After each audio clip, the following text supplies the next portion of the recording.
बिस्मिल्लाहिर्रहमानिर्रहीम। अस्सलाम वालेकुम नादरीन, आप यूट्यूब चैनल देख रहे हैं। मैं इमरान खान हूँ। जैसा कि मैंने आपसे कहा था कि मज़ीद इस्तीफ़े मंजूर किए जाएंगे। आपको पिछले वीलॉग में मैंने बता दिया था स्पीकर कौमी असम्बली की जानिब से तो मंजूर कर लिए गए हैं।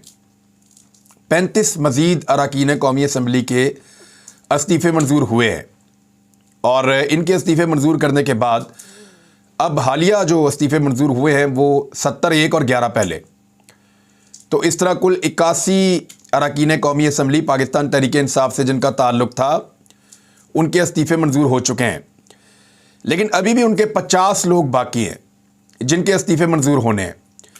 50 में से जो 20 हैं वो क्योंकि मुनहरिफ अरकान हैं उस तरफ चले गए हैं और अभी भी अगर रोकना है तो एक मरतबा फिर इस्तीफ़े मंजूर करने पड़ेंगे। मेरी इत्तला के मुताबिक पीर वाले दिन गालिबन जो मुझे पता चला है उसमें मंडे का दिन आ रहा है। मंडे वाले दिन स्पीकर मज़ीद इस्तीफ़े मंजूर कर लेंगे पाकिस्तान तहरीक इंसाफ के और इस तरह पाकिस्तान तहरीक इंसाफ का ये मौका ख़त्म हो जाएगा कि वो अपना अपोजिशन लीडर राजा रियाज के मुकाबले में बना सकें। देखिए, शहबाज शरीफ को और उनके सहूलतकारों को हर हाल में राजा रियाज को अपोजिशन लीडर बरकरार रखना है, क्योंकि निगरान हुकूमत में वो चाहते हैं कि वही हो जो ताकतवर हल्के चाहते हैं। शहबाज शरीफ साहब क्योंकि बड़ी शानदार किस्म की बूट पॉलिश करके इक़्तिदार में आए हैं, सब जानते हैं कैसे उनकी ये डील हुई। तो उसके बाद शहबाज शरीफ साहब हर वो बात मानते हैं जो उन्हें कही जाती है। तो निगरान हुकूमत जो है वो कुछ लोग चाहते हैं कि उनकी मर्ज़ी से बने, पंजाब की भी और वफाक की भी। और पंजाब की निगरान हुकूमत का मामला अब यहाँ तक पहुँच गया है कि ना ये फ़ैसला हमजा शहबाज और परवेज़ इलाही में हो सका, और बड़े ही माकूल नाम दिए थे परवेज़ इलाही साहब की जानिब से, और दाही पार्लिमानी कमेटी जो बैठी वो किसी नतीजे के ऊपर पहुंची। 6 लोग बैठे, लेकिन हुकूमती अरकान का ये कहना है, राजा बशारत वगैरह का, कि हमें तो ऐसा महसूस हो रहा था कि अपोजिशन बात सुनने को तैयार ही नहीं है, और जो अपोजिशन ने नाम दिए थे उन दोनों के अपने कारनामे अलग किस्म के। यानी अगर दोनों लोगों की आप देखें तो पीडीएम के नामजद करदा 2 लोग हैं। एक मोहसिन नकवी, बगैर लाइसेंस के न्यूज़ चैनल चलाने का इनके ऊपर इल्ज़ाम, रजीम चेंज ऑपरेशन के अंदर बड़ा अहम किरदार अदा करने का इल्ज़ाम, फिर बहुत सारी फेक न्यूज़ इनके साथ जुड़ी हुई है। आज चीमा के ऊपर मनी लॉन्ड्रिंग का इल्ज़ाम है, आमदन से ज़ायद असासों के इल्ज़ामात हैं, गिरफ्तार भी रह चुके हैं, और मुख्तलिफ़ किस्म के इनके ऊपर भी इल्ज़ामात मौजूद है। तो कंट्रोवर्सीज़ हैं दोनों लोगों की जो दिए गए हैं शहबाज शरीफ साहब की या हमजा शहबाज की जानिब से, और पीडीएम कोशिश कर रही है इनको बनाया जाए। एक्चुअली इसके पीछे कोई और है, और मैं आपको पहले बता चुका हूं कि मोहसिन नकवी साहब के लिए बहुत जोर लगाया जा रहा है। 2 बंदे जो हैं वो वहां पे पाकिस्तान तहरीक इंसाफ की जानिब से भी मौजूद हैं। अब फैसला करना है इलेक्शन कमीशन ऑफ पाकिस्तान ने। अगर तो ये फैसला पाकिस्तान तहरीक इंसाफ के हक में आता है तो फिर पीएमएलएन को और पीडीएम को ये मौका मिल जाएगा कि वो इसके ऊपर तनकीद करें और वो ये कहें कि हमारे साथ ज़्यादती हुई है। और अगर ये फैसला पीडीएम के हक में आता है तो इमरान खान साहब को फिर मौका मिल जाएगा। वो ये कहेंगे कि देखें, इलेक्शन कमीशन हमारे साथ हमेशा ज़्यादती करता है, उनकी बात मानता है तो फिर मान ली उनकी बात। तो ये मामला अब यहाँ तक पहुँच गया है, सियासतदान इसमें कंसेंसस पैदा नहीं कर पाए, और मुझे नहीं लगता कि पीडीएम संजीदा भी है किसी किस्म के कंसेंसस के लिए। जिस तरीके से उन्होंने भोंडे तरीके से इस्तीफ़े मंजूर किए हैं, यानी 9 महीने तक इस्तीफ़े पहले मंजूर नहीं किए और उन इस्तीफ़ों के ऊपर अमल दरामद होने नहीं दिया, और अब जब इस्तीफ़े के बजाय वो कह रहे हैं कि हम कौमी असम्बली में आकर अपना अपोजिशन लीडर बनाना चाहते हैं, तो फौरी तौर पे मंजूर करना शुरू कर दिए। तो मज़ीद इस्तीफ़े भी मंजूर किए जाएंगे पीर वाले दिन, और इस तरह असम्बली का एक बहुत बड़ा हिस्सा खाली हो जाएगा, और फिर करवाए जाएंगे ज़िमनी इंतखाबात। ज़िमनी इंतखाबात को पहले भी पाकिस्तान में डिले किया गया है बार बार, इस मरतबा फिर डिले करने की कोशिश की जाएगी, लेकिन फिर भी बहुत बड़ा खर्चा होगा पाकिस्तान में ज़िमनी इंतखाबात की सूरत में। अगर पीडीएम की जमातें नहीं लड़ती तो इमरान खान साहब को चाहिए कि वो अपने कारकुनों को, अपने लोगों को इलेक्शन लड़वा दें या खुद लड़ लें। लेकिन ये एक्सरसाइज एक जमहूरी एक्सरसाइज है, ये होनी चाहिए। और जहाँ पे पीडीएम फंस गई है, ये बहुत बहुत अजीबोगरीब सूरत हाल है। मैं आपको सूरत हाल भी बता दूंगा, जैसे आपको मैंने पहले बता दिया था ना कि इस्तीफे मंजूर होने वाले हैं, वो हो गए हैं। मजीद भी आपको बता दिया होने वाले हैं, वो भी हो जाएंगे। लेकिन मैं आपको एक और चीज़ बताता हूँ जो आने वाले दिनों में होगी। आईएमएफ ने कुछ शराइत रखी हैं मौजूदा हुकूमत के सामने। ये 4 बड़ी शराइत हैं। इन चारों बड़ी शराइत को मंजूर करने का मौजूदा हुकूमत ने फैसला कर लिया है। 4 शराइत है क्या, और जो ज़राए से खबर बाहर आई है वो मैं आपको बता देता हूं। जो रजामंदी जाहिर की है हुकूमत ने, हुकूमत ये कह रही है कि आईएमएफ अपना वफद जो है वो पाकिस्तान में जल्द अज जल्द भेजे, वो आकर जायज़ा लें। हम उनको दिखाते हैं कि हमने उनकी चारों शराइत मान ली हैं और उसके बाद जाकर वो हमें पैसों का इजरा करें, हमें पैसे दे दें, हमें मजीद कर्ज दे दिया जाए। अब वो 4 शराइत क्या हैं जो आईएमएफ ने कही हैं कि फौरी तौर पे आप माने, हम आपको अपना वफद भेजते हैं। वो वफद आकर जायज़ा लेगा कि क्या वाकई वो शराइत मानी गई हैं, तो उसके बाद फिर हम आपको किस्त जारी कर देंगे। और चारों अहम शराइत के ऊपर हुकूमत पाकिस्तान ने अपना काम शुरू कर दिया है। अब ये शराइत क्या है और क्या इन शराइत को पूरा करने के बाद ये हुकूमत इंतखाबात में जा सकती है? अगर पूरे पाकिस्तान में इंतखाबात नहीं भी हो रहे, फ़र्ज़ करें ये ज़िमनी इंतखाबात हो रहे हैं, या चलें ज़िमनी इंतखाबात को भी छोड़ें, पूरे पाकिस्तान में इंतखाबात नहीं हो रहे, सिर्फ खैबर पख्तूनख्वा और पंजाब में इंतखाबात हो रहे हैं 2 सूबाई असम्बली की नशस्तों के ऊपर। तो अगर ये इंतखाबात हो रहे हैं 2 सूबाई हुकूमतें बनने के लिए, और ये वाले 4 मुश्किल फैसले हुकूमत कर लेती है, तो क्या इस हुकूमत को वोट पड़ेंगे? वोट तो उनको अभी भी नहीं पड़ रहे।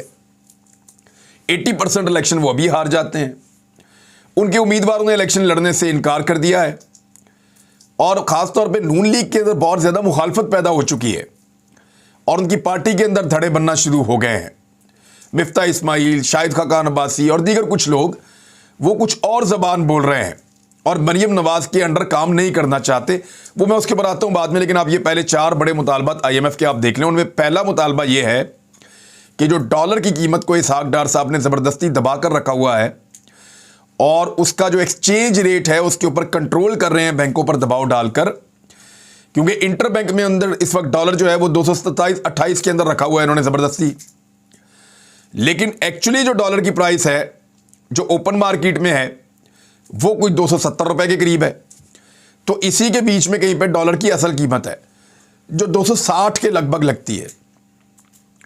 तो इस पे जो है वो मार्केट की बुनियाद के ऊपर डॉलर की कीमत होनी चाहिए या शरह तबादला वहां पे होना चाहिए। आईएमएफ की पहली शर्त यह है कि ओपन मार्केट में और इंटर बैंक के अंदर डॉलर की कीमत के अंदर फर्क नहीं होना चाहिए, और अगर ये करेंगे तो ये 260 रुपए से ऊपर का डॉलर हो जाएगा। ये शर्त मान ली है पाकिस्तान ने मेरी इत्तला के मुताबिक।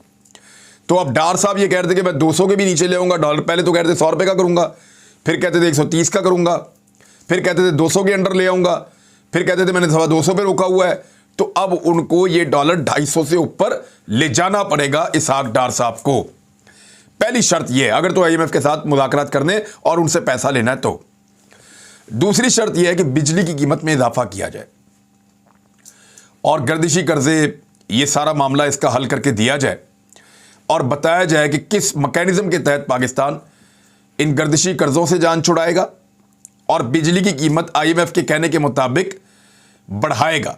और ये बिजली की कीमत पहले ही पाकिस्तान में 3 गुना हो चुकी है, तो ये मजीद कई गुना बढ़ने वाली है, ऐसा ही दिखाई दे रहा है। तीसरी जो शर्त है आईएमएफ की वो ये है कि गैस की कीमतों में इजाफा किया जाए फौरी तौर पे, और पेट्रोलियम मसनूआत की कीमतों के अंदर भी लेवी लगाई जाए, उसमें भी इजाफा किया जाए। तो ये गैस और पेट्रोलियम की कीमतों में इजाफा, ये तीसरी बड़ी शर्त है जो पाकिस्तान ने कबूल कर ली है। और आईएमएफ का जब वफ्द आएगा तो वो इसका जायजा लेगा। अगर वो ये होता हुआ देखेगा तो जाकर रिपोर्ट करेगा, फिर पैसे मिलेंगे वरना नहीं मिलेंगे। और जो चौथी शर्त है वो ये है कि इजाफी टैक्सेस मजीद आयद किए जाएं। अभी तो कोई 200 अरब का टैक्स पाकिस्तान लगा रहा है फरवरी में, तो आईएमएफ के मुताबिक मजीद टैक्सेस लगाने की पाकिस्तान को ज़रूरत है ताकि पाकिस्तान का खसारा कम हो। ये 4 मुश्किल तरीन शराइत हैं। अगर पाकिस्तान इनको मानेगा, आईएमएफ का वफद आएगा, वो आकर इनका जायजा लेगा, उसके बाद जाकर वो बताएगा कि जी ठीक है इन्होंने ये कर दिया, अब आप इनको पैसे दें। अब टेक्निकली ज़रा इसको आप समझें कि ये 4 चीज़ें हुकूमत पाकिस्तान मान जाती है, बिजली महंगी, गैस महंगी, पेट्रोल महंगा, और इससे महंगाई का एक तूफान आएगा, आप इस बात को जानते हैं। और उसके साथ साथ जो है वो डॉलर भी बहुत ज़्यादा महंगा और नए टैक्सेस भी लग जाते हैं। तो क्या पाकिस्तान के लोग इसी हुकूमत को वोट डालेंगे या पीडीएम की हमायत में इजाफा होगा पंजाब में और खैबर पख्तूनख्वा में? तो इसका साफ जवाब है ऐसा नहीं होगा। इसीलिए उनके लोग इलेक्शन लड़ना नहीं चाहते। नाराजगी शुरू हो गई है। कोयटा के अंदर पहला एक कॉन्फ्रेंस हो रही है जिसका नाम रखा गया है री इमेजिनिंग पाकिस्तान, यानी पाकिस्तान के बारे में दोबारा से गौर व फिक्र किया जाए।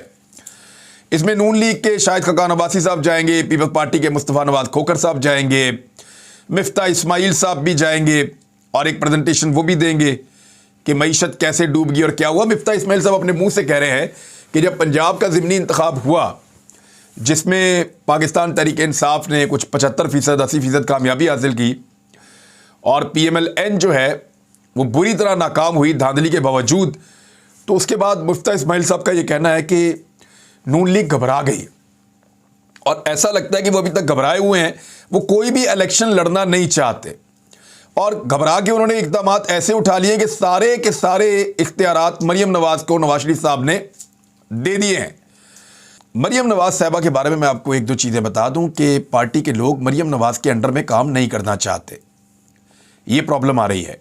पार्टी की जो सीनियर क़यादत है, जो सीनियर लोग हैं, ख्वाजा साद रफ़ीक आजकल इसके बारे में बात कर रहे हैं, ख्वाजा आसिफ आजकल जो हैं वो भी थोड़ा सा, साथ में शाहिद खकान अब्बासी साहब हैं वो भी, मिफ्ता इस्माइल पहले ही परेशान है कि पहले उनको ओहदे से हटाया गया बड़े गलत तरीके से, उसके बाद सलमान शहबाज उन पे छोड़ दिए गए, सलमान शहबाज ने उनको जोकर करार दे दिया अपने ही वज़ीर ख़जाना को। हालांकि शहबाज शरीफ उनके वालिद जो हैं वो वज़ीर ख़जाना का शुक्रिया अदा करते रहे हैं। तो शाहिद खकान अब्बासी साहब ने यह कहा कि सलमान शहबाज ने जो कहा है मिफ्ता इस्माइल को जोकर, ये नामुनासिब है और गलत है। वज़ीर ख़जाना ने जो भी फैसले किए वो वज़ीर आज़म की हदायत के ऊपर किए हैं। तो शाहिद खकान अब्बासी साहब के भी वज़ीर ख़जाना पहले रह चुके हैं मिफ्ता इस्माइल, तो इसलिए उनको इस चीज़ में मज़ीद शायद बुरा भी लगा है। अब मरियम नवाज को नून लीग की तंजीम साजी का जायज़ा लेने का भी मुकम्मल इख्तियार दे दिया गया है।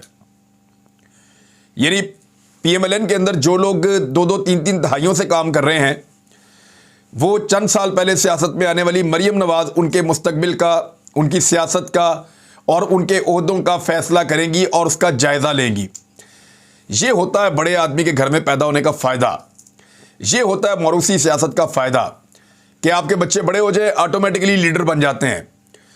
Bilawal automatic leader, Maryam automatic leader, बहुत सारे और बच्चे हैं वो लीडर पैदा हो रहे हैं, लीडर ही बनते चले जा रहे हैं और ये मौरूसी सियासत ऐसे ही चल रही है। कोई इन्होंने मेहनत नहीं की, कोई इन्होंने काम नहीं किया, कुछ सियासत के अंदर नहीं किया, बस आए और आके मौजें लग गई हैं। उधर शहबाज शरीफ साहब ने एक बड़ा तारीखी कारनामा सर अंजाम दे दिया है। उन्होंने कहा कि सरकारी अखराजात में कमी के लिए 15 रुकनी कफ़ायत शारी कमेटी कायम कर दी है। यानी ये 15 बंदे बैठेंगे, सरकार का खर्चा करेंगे और ये सोचेंगे कि खर्चा कम कैसे करना है। ये 15 बंदे बैठा दिए शहबाज शरीफ साहब ने ये सोचने के लिए कि पैसे कम कैसे करने हैं।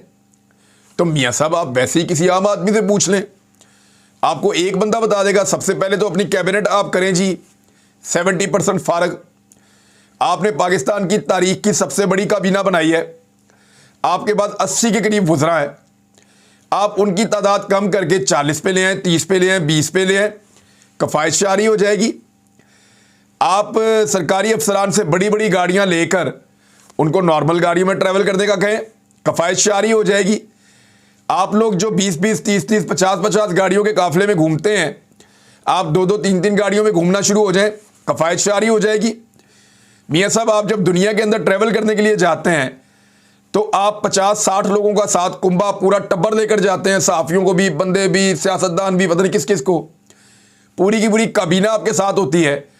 आप 2-3 बंदे जाना शुरू हो जाएं कमर्शियल फ़्लाइट में, कफ़ायत शारी हो जाएगी। आप जब बैरून मुल्क जाते हैं तो लेविश होटलों में ठहरने की बजाय हॉस्टल्स में और नॉर्मल जगहों के ऊपर ठहरना शुरू कर दें तो कफ़ायत शारी हो जाएगी पाकिस्तान की। और ये जो आपने मुराद दी हुई है बहुत बड़ी बड़ी ब्यूरोक्रेट्स को, बड़े बड़े अफसरान को, और ख़ुद अपने पास रखी हुई हैं, इन सबको आप छोड़ दें, कफ़ायत शारी हो जाएगी। तो मियाँ शहबाज शरीफ साहब जब आपने अखराजात कम करने हो, कफ़ायत शारी करनी हो, तो आपको सबसे पहले वज़ीर आज़म हाउस का जो बजट है जिसको आपने बहुत ज़्यादा बढ़ा दिया है पहले से, उसको कम करना पड़ेगा, फिर होगी कफ़ायत शारी।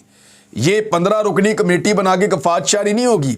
बल्कि ये 15 रुकनी कमेटी भी खाएगी, पिएगी, मिलेगी, पेट्रोल खर्च करके आएगी, फिर इनकी मीटिंग के लिए बहुत सारे लोग और बैठेंगे, पूरा एक निज़ाम काम करेगा, ये भी आपके ऊपर एक बोझ बनेगी।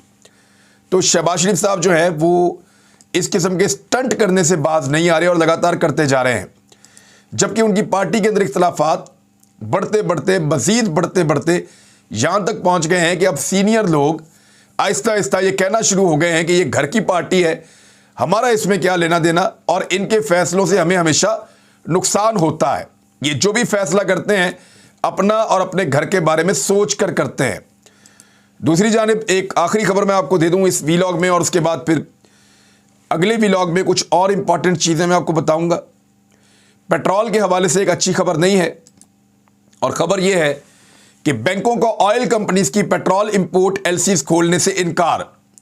आइंदा महीने पेट्रोल की किल्लत पैदा हो जाने का भी खदशा पैदा हो रहा है।